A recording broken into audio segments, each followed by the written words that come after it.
Not really, but there's been too much publicity done.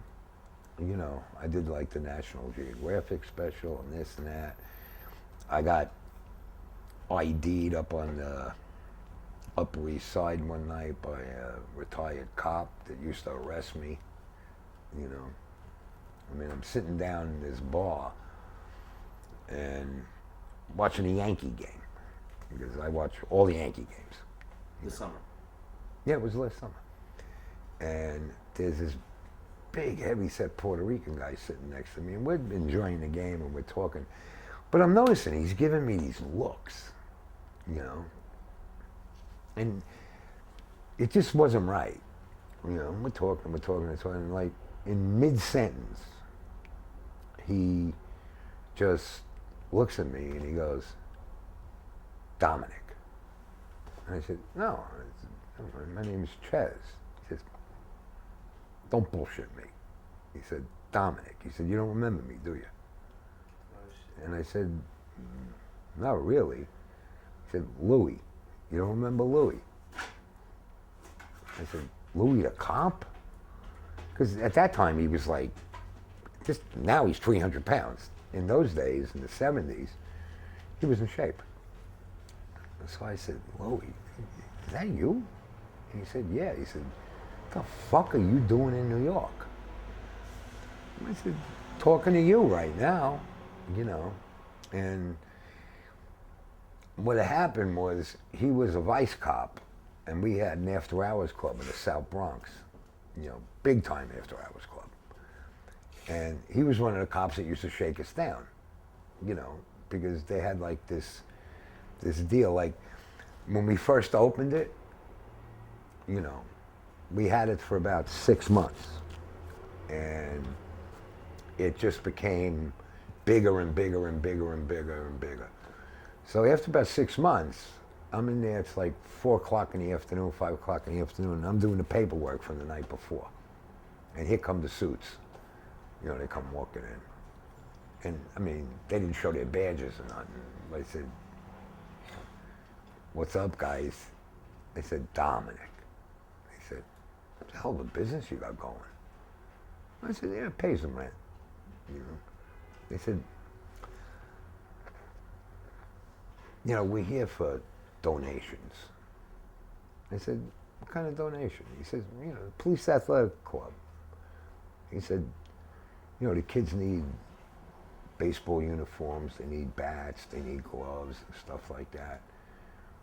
So I said, yeah, I'm all for that. I said, how much you donate? He said, yeah, you know, 10,000 a week would be good. You know, I mean, they clocked us. They knew we were taking in at that point maybe 50 grand a week. All right. So I said, yeah, you know, no problem.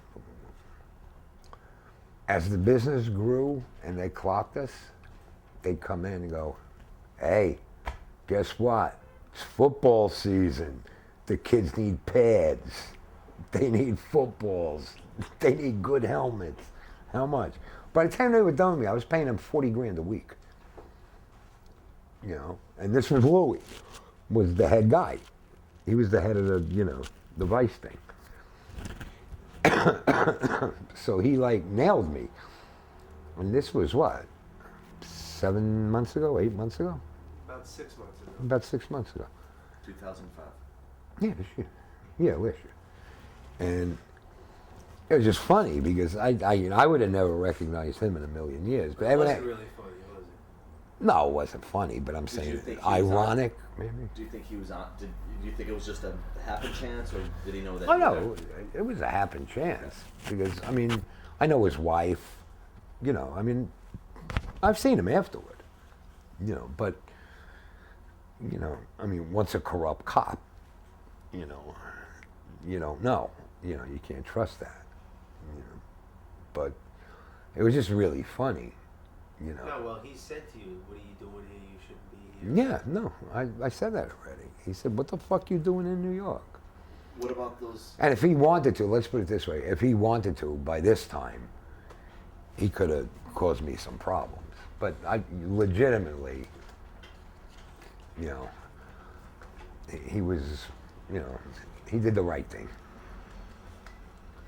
Do Do you know any other cops? Corrupt cops, or Corrupt cops? like the mobsters that were. I knew a lot of corrupt cops. We had Michael Calabro, who was an auto crimes cop, when we were stealing cars, the DeMeo crew.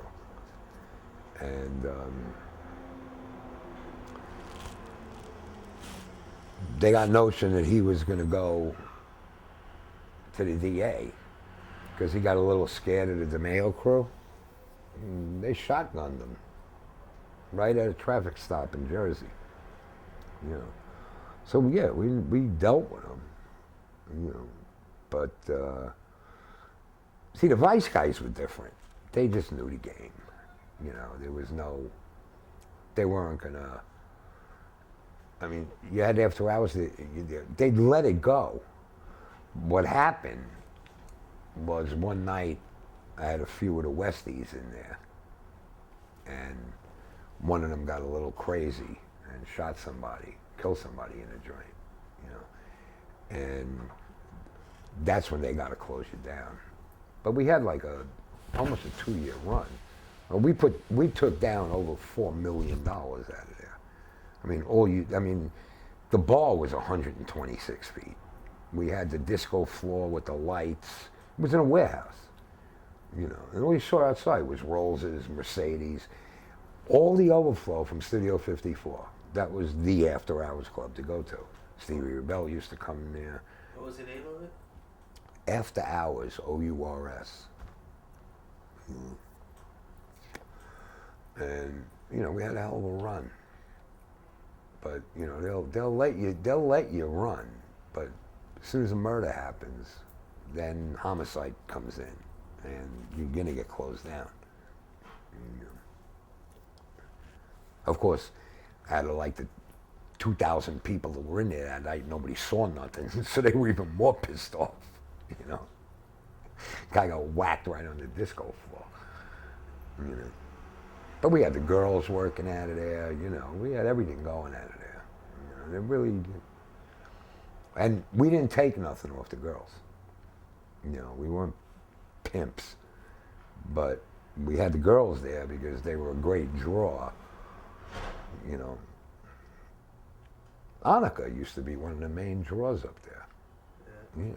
Draws to do what? Just to. Well, they knew she was my lady, but just to go see her. I mean, See her do what? Just see her, yeah, and hang out and talk to her. I mean, she was the 1977, Penthouse Pet of the Year. So she was like, "You ever go to the website and see her? You got to do that." They have her on my website, Annika. Yeah.